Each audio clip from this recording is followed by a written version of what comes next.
Pour lutter contre la radicalisation des jeunes au Congo, le ministère de la Jeunesse et de l'Éducation civique, le Programme des Nations Unies pour le développement et la coopération japonaise ont lancé un projet pour soutenir la jeunesse congolaise. Ce projet, qui intègre un volet socio-économique et un volet de consolidation de la démocratie, répond aux besoins des jeunes. En effet, ils sont confrontés à un niveau de chômage élevé, évalué à 30% pour les jeunes entre 15 et 29 ans, à la prédominance du secteur informel qui emploie 78% des actifs et à l'inadéquation entre les formations et les offres d'emploi. Les jeunes désœuvrés sont plus à risque de se tourner vers la violence. C'est ce phénomène que ce projet cherche à prévenir. Avant, je ne faisais pas grand-chose. J'étais à la maison et je faisais, c'est vrai, des petits trucs du genre un peu de débrouillard, une façon un peu de petites activités, une façon un peu de m'occuper, voilà. Avant, je faisais rien. J'étais seulement à la maison. Si je reviens comme ça, je prends mes assiettes, je lave. Ou si je finis de laver, si j'ai quelque chose à préparer, je prépare et je me reste tellement comme ça. Les défis auxquels sont confrontés les jeunes Congolais sont à peu près les mêmes que rencontrent les autres jeunes un peu partout en Afrique. C'est le défi du chômage structurel qui relève en fait des problèmes d'insertion socio-professionnelle dus à la contradiction entre la formation et les besoins de la société, dû aussi au fait que généralement les jeunes ne s'intéressent pas beaucoup à l'initiative privée, donc à la création d'entreprises. Aujourd'hui, la conjoncture sociale fait que les métiers, les emplois non marchands n'offrent plus beaucoup de perspectives pour les jeunes. Alors, il faut donc souligner que le problème du chômage au Congo n'est pas exclusif. Il est un problème que l'on retrouve un peu partout en Afrique. Rappelons-nous, près de 38 millions de jeunes sont au chômage en Afrique, dont 60% en Afrique subsaharienne, donc ce qui touche aussi le Congo. Il est aujourd'hui question pour le gouvernement congolais de professionnaliser le système éducatif parce que c'est de là que part tout le problème. Et nous nous sommes lancés dans un vaste chantier de formation des jeunes pour leur offrir des qualifications. Il est question d'orienter désormais les jeunes vers des emplois, des métiers techniques pour que ces derniers soient un peu plus compétitifs sur le marché de l'emploi. C'est pour cette raison que nous avons élaboré un certain nombre de projets qui vont viser donc l'insertion socio-professionnelle des jeunes Congolais. Parmi ces projets, nous avons celui que nous avons dénommé Un jeune égale un métier, qui est en cours d'élaboration. Et puis nous avons ce projet qui est déjà mis en œuvre, intitulé Projet de lutte contre la radicalisation des jeunes dans la société. Parce que n'oublions pas que la radicalisation est un phénomène qui est en train de se répandre un peu partout en Afrique. Et donc le Congo ne sera certainement pas épargné de cela.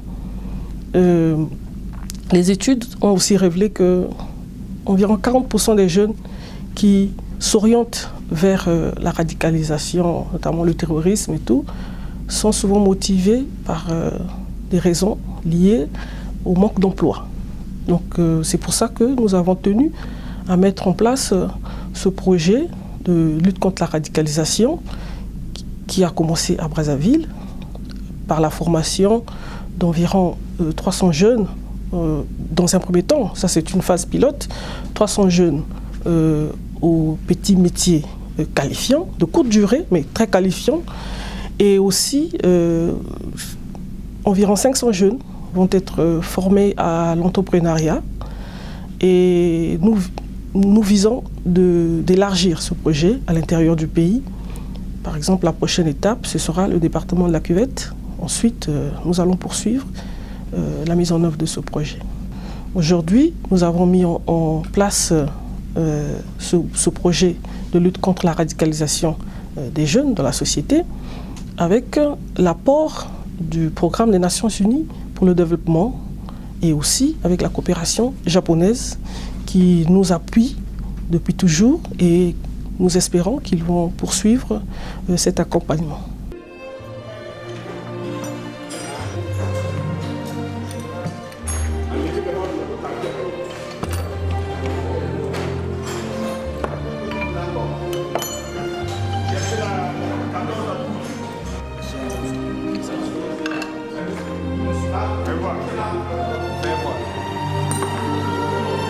La problématique de la jeunesse est une priorité, bien entendu, pour le gouvernement congolais.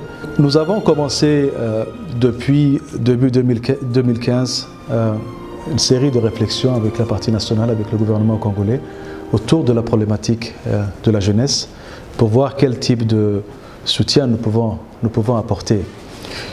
Il y a certains événements qui ont peut-être permis d'accélérer.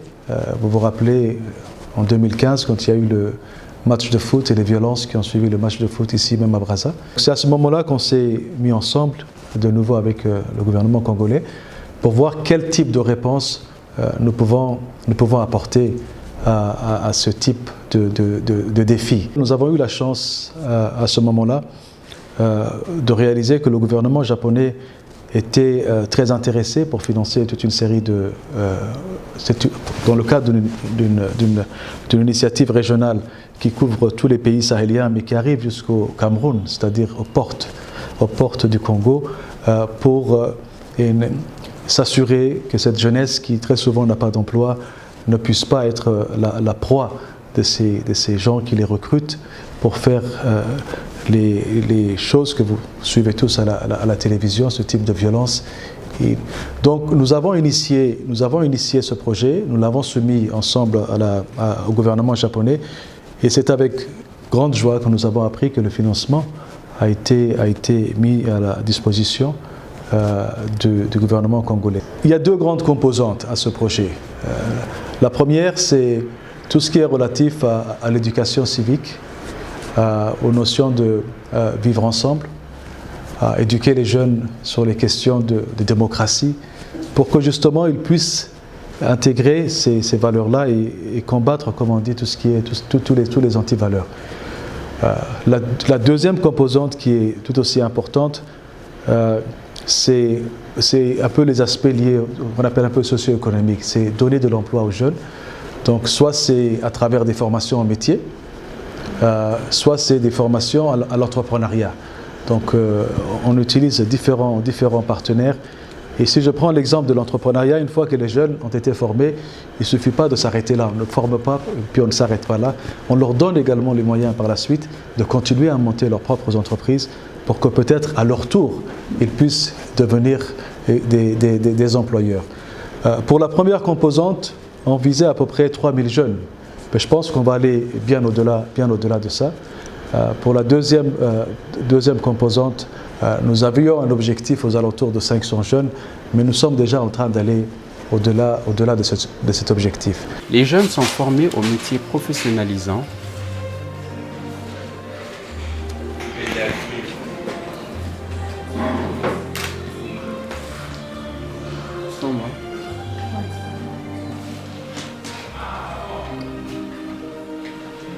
Il fallait que je fasse quelque chose. Je me suis d'abord fait la guerre contre moi-même. Et c'est ainsi que je suis allé en parler avec mon papa. J'ai dit, mais papa, serait-il pas possible que je sois occupé quelque part, que de rester comme ça tout le temps? Et c'est ainsi que l'idée était venue du projet, Dieu merci. Donc je suis partant. Je me disais, un métier de soudure, une femme être là à faire ça, bon, je ne trouvais pas ça trop bien au moins. Mais depuis que j'étais venue ici, les premiers temps, je suis habituée à faire ça. Vraiment, ça me rend vraiment plaisir, comme une femme faire la soudure et plus tournage. Je ne savais pas comment taper le marteau pour faire un bon. Mais là, en fait, déjà des bons de cuisine, déjà c'est des avantages pour moi. Bon, la formation m'a apporté beaucoup de choses. Je peux souder, je peux fabriquer une pièce cylindrique autour. Donc, vraiment, c'est ce que la formation m'a apporté. J'ai vraiment aimé.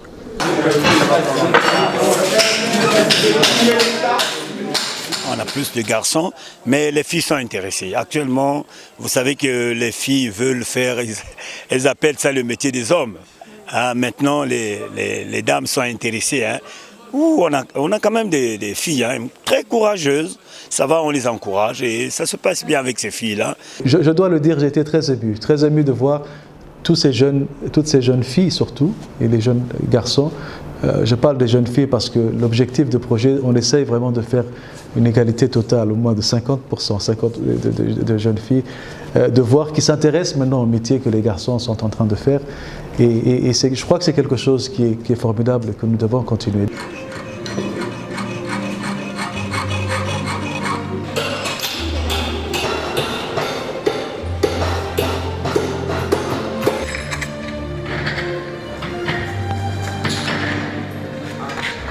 Une fois ma formation terminée ici à Don Bosco, je compte pouvoir, si possible, avec la grâce du Seigneur bien sûr, de peut-être faire partir d'un atelier ou pourquoi pas ouvrir un atelier aussi un jour.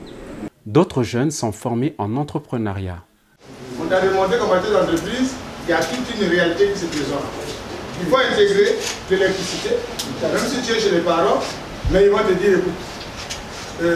Avant la formation, j'étais fournisseur des outils informatiques.